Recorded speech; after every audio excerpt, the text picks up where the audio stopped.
بسم اللہ الرحمن الرحیم۔ شروع کرتا ہوں اللہ کے پاک نام سے جو بہت بڑا مہربان نہایت رحم والا ہے۔ دوستو، بہنوں، بھائیوں، بزرگوں، السلام علیکم ورحمۃ اللہ وبرکاتہ۔ ہم اپنے اس چینل تاریخ اسلام کے چینل میں ہم دولت عثمانیہ کی 90 نمبر قسط میں ہم آپ کو خوش آمدید کہتے ہیں۔ دوستو، بہنوں، بھائیوں، نوجوان ترکوں کی صلح جوئی ان طاقتوں کے حرص اور آز کو کم نہ کر سکی تھی جو دولت علیہ کی کمزوری سے فائدہ اٹھانے کے لیے ہر موقع پر تیار رہتے تھے۔ دستوری اساسی کے اعلان کے بعد سلطنت کی تمام رعایا کو دستوری آزادی حاصل ہو گئی تھی، مگر اس کے دو صوبے بوسنیا اور ہرزگوینیا جو 30 برس سے آسٹریلیا کی نگرانی میں تھے، استبدادانہ کی زنجیروں سے اب بھی رہا نہ ہوئے۔ حکومت آسٹریلیا ان صوبوں کو دستوری آزادی دینے پر راضی نہ ہوئی۔ چنانچہ جب ترکی پریس میں یہ تجویز پیش کی کہ دستور کا نفاذ بوسنیا اور ہرزگوینیا میں بھی کر دیا جائے، تو آسٹریلیا کی نگرانی کے باوجود سلطنت عثمانیہ کی فرما روائی میں داخل ہیں، تو آسٹریلیا کو سخت تشویش ہوئی۔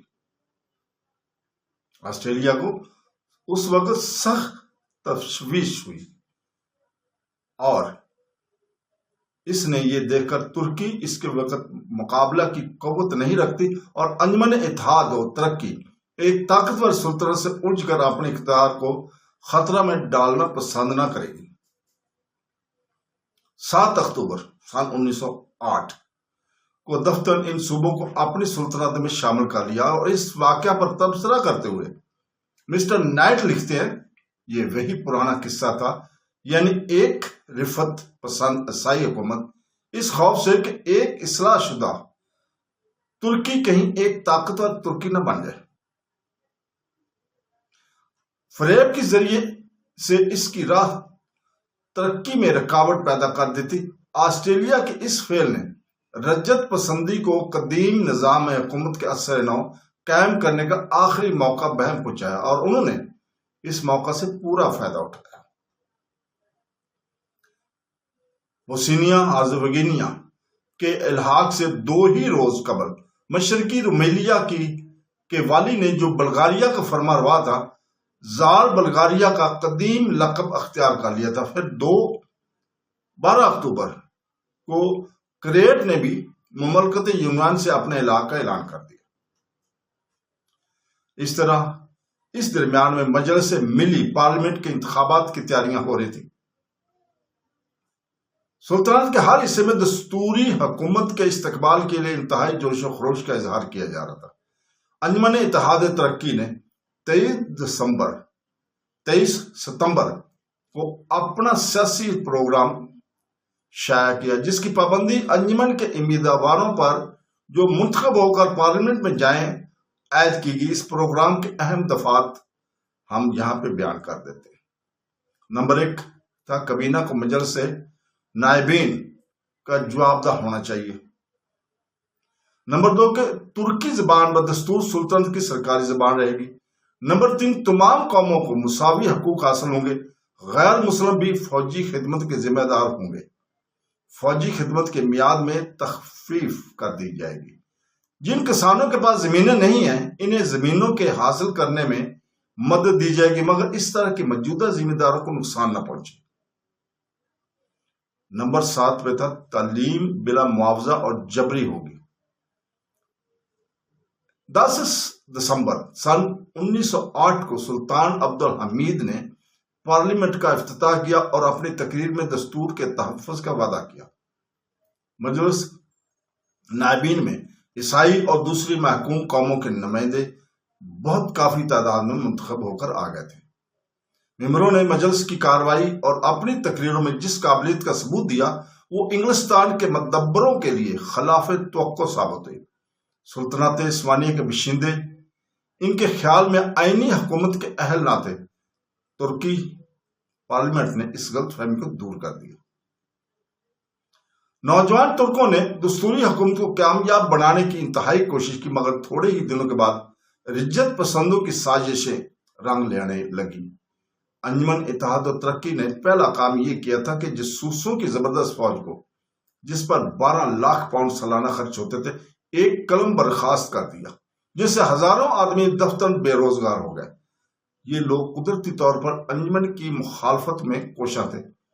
علاوہ بری نئی وزارت نے مختلف شعبوں کے اصلاح کے سلسلے میں سینکڑوں آدمیوں کو، جو محض کیسر یلدیز کے زیر اثر مقرر کر دیے گئے تھے اور حقیقتاً بے ضرورت اور بیکار تھے، نکال دیا گیا تھا۔ انہوں نے بھی انجمن کی مخالفت پر کمر باندھ لی۔ ان کو رجت پسند مولاؤں کی تائید حاصل تھی۔ جمعیت محمدیہ کے نام سے ایک نئی انجمن چند دنوں سے قائم کر لی گئی تھی، جس کا اثر مسلمانوں میں روز بروز بڑھتا ہی جا رہا تھا، پھیلتا پھولتا جا رہا تھا۔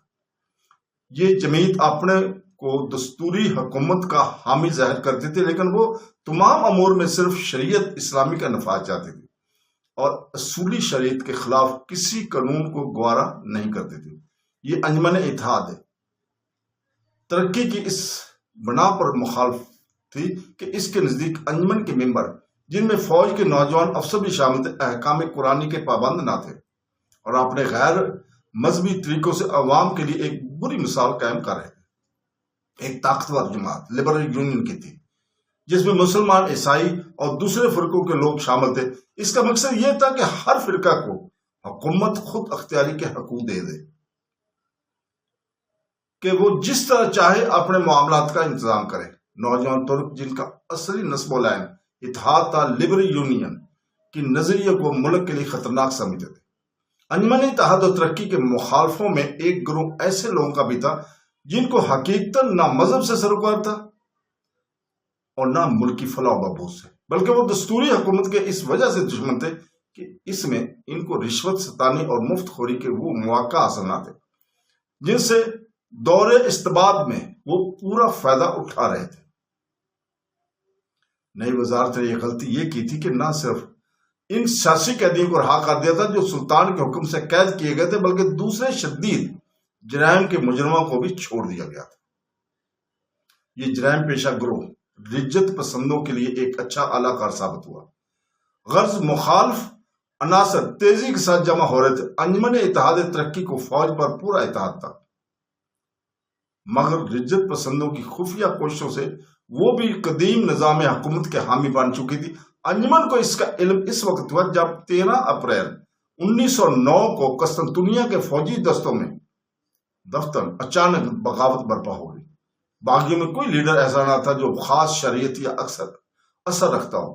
سلطان عبدالحمید نے اس شورش میں بظاہر کوئی حصہ نہ لیا، تاہم ابتدا میں باغی کامیاب رہے اور وزیروں، پارلیمنٹ کے ممبروں اور انجمن اتحاد اور ترقی کے دوسرے ممبروں کو اپنی جان کی خاطر قسطنطنیہ سے بھاگنا پڑا۔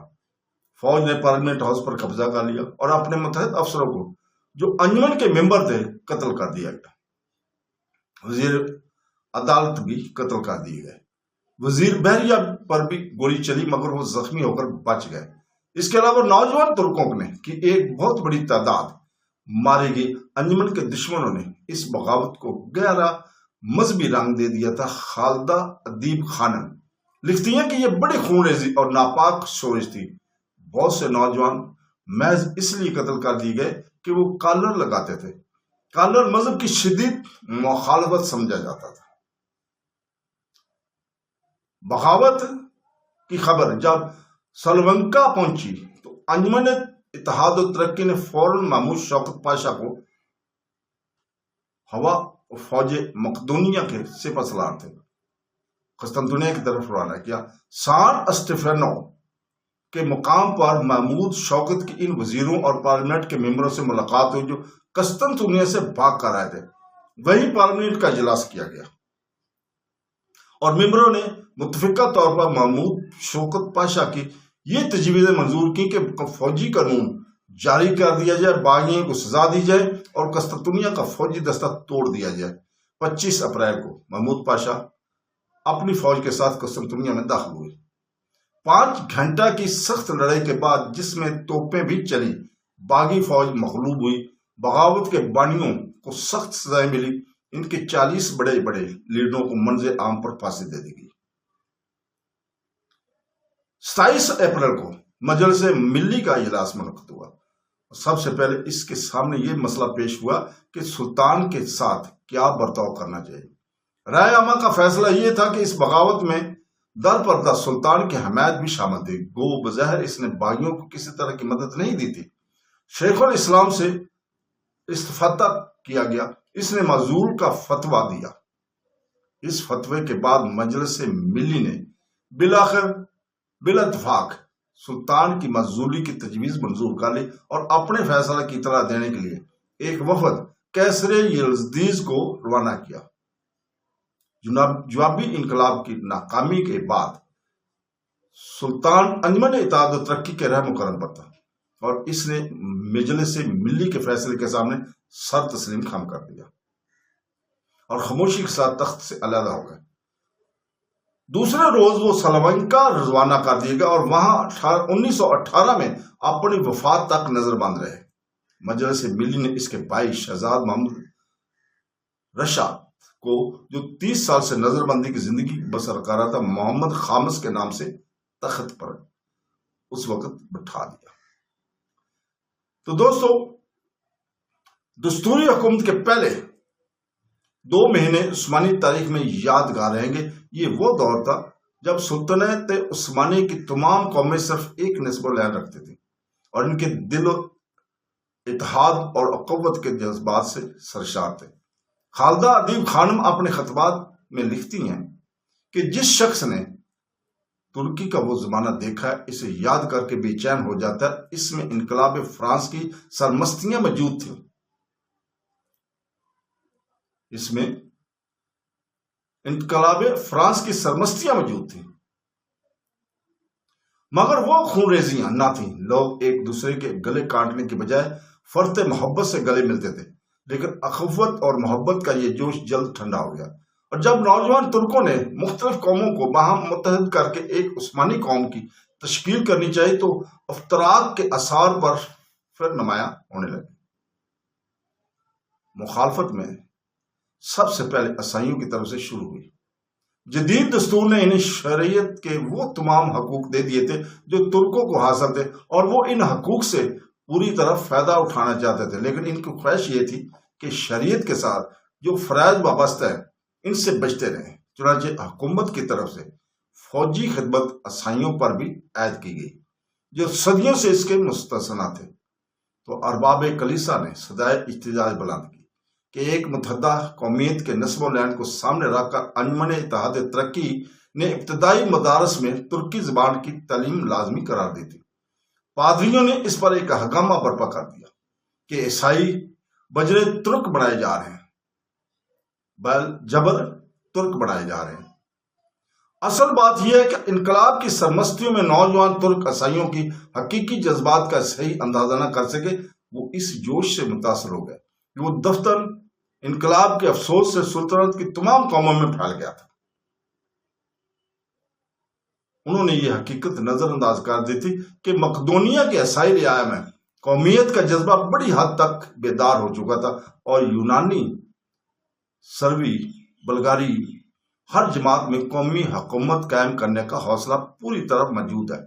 مقدونیہ کے سرحدی علاقے جو پہلے سلطنت عثمانی کے صوبے تھے اور بتدریج خود مختار ہوتے گئے تھے، ان قوموں کو دولت علیہ کے خلاف برابر ابھارتے رہتے تھے۔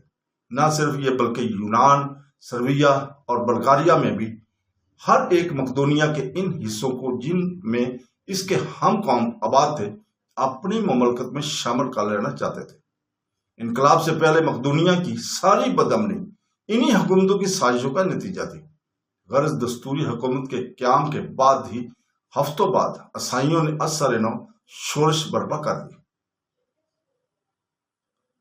اور بلکان کی خود مختار ریاستوں نے انہیں مدد پہنچانی شروع کر دی۔ عیسائیوں کے علاوہ غیر ترک مسلمان مثلا عرب، البانی، کرد وغیرہ بھی انجمن اتحاد ترقی کی حکومت کے خلاف تھے۔ ان میں بھی اپنی انفرادی قومیت کا قومی اساس موجود تھا اور وہ متحدہ عثمانی قومیت میں ضم ہونے کے لیے تیار نہ تھے۔ علاوہ بری چونکہ سلطان سے انہیں بڑی بڑی رقمیں ملتی تھی اور وہ مسولوں اور فوجی خدمتوں سے بری تھے۔ اس لیے نئی حکومتوں کی پالیسی جو سلطنت کی تمام قوموں کو ایک سطح پر رکھنا چاہتی تھی اور حقوق اور فرائض میں کوئی تفریق جائز نہیں رکھتی تھی، ان کو نہایت گراں گری تھی۔ مخصوص روایتوں اور شاہانہ عطیوں کی وجہ سے ان کی جو وابستگی تھی وہ سلطان کی ذات سے تھی، چونکہ ان نئی حکومت نے سلطان کے اختیارات بہت محدود کر دیے تھے، اس لیے یہ رعایتیں اور عطیے جاری نہ رہ سکے۔ قدرتاً یہ لوگ حکومت کے مخالف ہو گئے، ذاتی اخراج کی سطح سے بلند ہو کر متحدہ قومیت کے مسئلہ پر نظر کرنے کی اہلیت ان میں پیدا نہیں ہو سکی۔ خود ترکوں میں بھی ایک بڑی تعداد نئی حکومت کی مخالفت تھی۔ ان کا قدامت پسند طبقہ نوجوان ترکوں کی مغربی روش سے بیزار تھا۔ مذہبی جماعت کی ترجمانی جمعیت محمد کر رہی تھی۔ جاسوسوں کا گروہ جو انقلاب کے بعد بے روزگاری اور ذلت میں مبتلا ہو گیا تھا، انجمن اتحاد ترقی کا دلی دشمن تھا، اور یہ ہر اس جماعت کا ساتھ دینے کے لیے تیار تھا جو انجمن کی مخالفت میں قائم کی جائے۔ یہی حال ان سینکڑوں عہدیداروں کا تھا جو دستوری حکومت کے قیام کے بعد بیکار محض ہونے کی وجہ سے برطرف کر دیے گئے تھے۔ جوابی انقلاب ان سب جماعتوں کی کوشش کا نتیجہ تھا۔ محمود شفت پاشا نے باغیوں کو سزائیں دے کر اس شورش کو فروغ کر دیا تھا، لیکن مخالفت کے عناصر اب بھی موجود تھے اور نئی حکومت کو گونا گو دشواریاں پیش آ رہی تھی۔ اندرونی مخالفتوں اور سرحدی حکومتوں کی ریشہ درانیوں کے علاوہ انجمن اتحاد ترقی کو دولہ عظمیٰ کی مخالفت کا بھی سامنا کرنا پڑا۔ ان میں انگلستان کا طرز عمل سب سے زیادہ معاندانہ تھا۔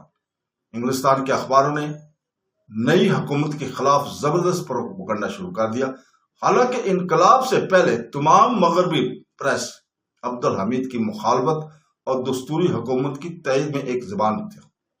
خالدہ ادیب خانم نے آبرے ہربرٹ کے یہ رائے نقل کیا کہ انگلستان کی حریت پسند جماعت اصلاحات کو پسند کرتی ہے، مگر اسے انقلاب سے نفرت ہے، اور وہ لکھتا ہی ہے کہ نوجوان ترکوں کی مخالفت میں اتنی قوتیں جمع ہو گئی تھی کہ اگر ان کے لیڈران بلند اصولوں پر جن کے وہ مدعی تھے استقلال کے ساتھ عمل بھی کرتے، تب بھی اس کا امکان نظر نہیں آتا تھا کہ وہ ترکی کی تجدید کی کوشش میں کامیاب ہوں گے۔ یورپ ترکی کو اپنے دست نگر کی حیثیت سے پسند کرتا تھا، مد مقابل کی حیثیت سے نہیں۔ مغربی حکومت کی روش سے آبرے ہربرٹ کی رائے کی تصدیق پوری طرح ہوتی ہے۔ نوجوان ترکوں کے جوش عمل سے ان حکومتوں کو ایک یہ خطرہ محسوس ہونے لگا تھا کہ سلطنت عثمانیہ میں کہیں اتنی قوت پھر نہ پیدا ہو جائے کہ اس کے حصے نخرے کرنے کے بجائے منصوبے یوں ہی رہ جائے۔ چنانچہ 15 ستمبر سن 1908 کو روس اور آسٹریلیا کے وزیر خارجہ نے مل کر ایک اسکیم مرتب کی، جس کی روح سے دردنیال اور آبنائے باسفورس روسی منطقہ میں رکھے گئے اور بلغاریہ روسی حلقہ اثر میں داخل کیا گیا۔ مقدونیہ آسٹریلیا کے منطقہ میں رکھا گیا اور سربیا آسٹریلیا کے حلقہ اثر میں داخل کیا گیا۔ البانیہ اطالوی منطقہ میں رکھا گیا اور یونان اطالوی حلقہ کے اثر میں داخل کیا گیا۔ اس اسکیم کا عملی نتیجہ چند ہی دنوں کے بعد یہ ظاہر ہوا کہ 5 اکتوبر کو پرنس فرڈینڈنٹ نے، جو دولت عثمانی کی زیر سیادت اپنے ملک کا حکمران تھا، کامل خود مختاری کا اعلان کر کے زار بلغاریہ کا قدیم لقب اختیار کر لیا۔ اس کے 2 روز بعد 7 اکتوبر کو آسٹریلیا ہنگری نے بوسنیا اور ہرزیگوینیا کے صوبے اپنی سلطنت میں شامل کر لیے۔ پھر 12 اکتوبر کو کریٹ کی مجلس ملی نے یونان سے الحاق کی قرارداد منظور کر کے اس کا اعلان کر دیا۔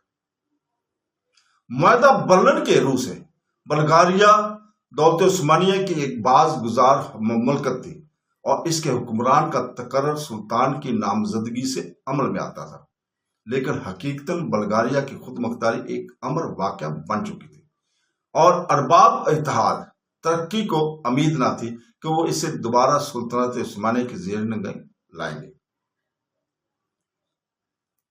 انہوں نے حالات کا اندازہ کر کے یہی مناسب خیال کیا کہ معاوضہ لے کر حقوق سیادت سے دستبردار ہو جائے۔ باب عالی کی طرف سے جس رقم کا مطالبہ کیا گیا بلغاریہ اسے دینے پر راضی نہ تھا، لیکن روس نے جو بلغاریہ کو اپنے سایہ عاطفت میں لے چکا تھا، اپنے مطالبہ کی رقم سے جو اس کے نزدیک بطور سابق توان جنگ سلطنت عثمانیہ کی ذمہ واجب الادا تھی، وہ رقم محسوب کر دی، جس پر آ کر معاملہ رک گیا تھا۔ تو دوستو ہم یہیں پہ رکتے ہیں، اگلی قسط ہم انشاءاللہ تعالی یہیں سے شروع کریں گے معاہدہ برلن سے۔ اللہ حافظ۔